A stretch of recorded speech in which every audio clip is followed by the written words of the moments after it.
Massey University's decision to cancel a speaking engagement by former National Party leader Don Brash has ignited a firestorm about free speech. Dr Brash was due to speak in a students' politics club in Palmerston North tomorrow, but the university says it's scrapped the booking due to concerns over hate speech and violence from protesters.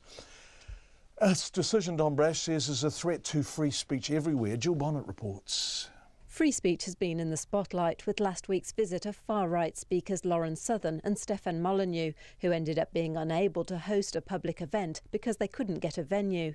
Now Massey University Vice-Chancellor Jan Thomas says following protests for and against the Canadians in Auckland, the university had to safeguard the safety and well-being of its students.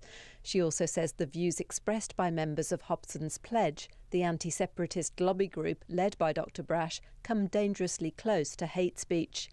Don Brash says he's appalled by her statement. That's an absolutely outrageous statement.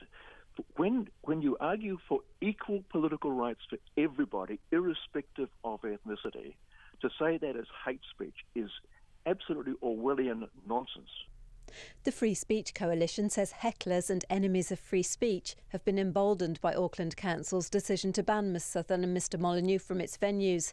The ACT leader, David Seymour, says veiled threats from a left-wing thug prompted Massey University's decision. Taxpayers fund universities in order that we have places of higher learning and critical reflection. It's a dereliction of duty to block the free exchange of ideas due to threats of violence. David Seymour says the Vice-Chancellor, Jan Thomas, should resign for cancelling the invitation from the university's Politics Society. Professor Thomas says she supports free speech on campus, but they became aware of social media posts suggesting the event could lead to violence. The Student Association had contacted us to say they had concerns that they may not be able to fulfil their obligation around security and that they had concerns over security for the event.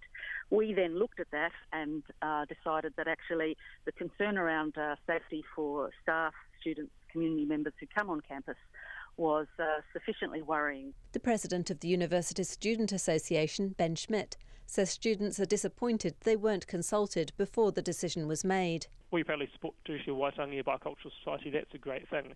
And we don't agree with a lot of Don Brash's quite simply racist views often.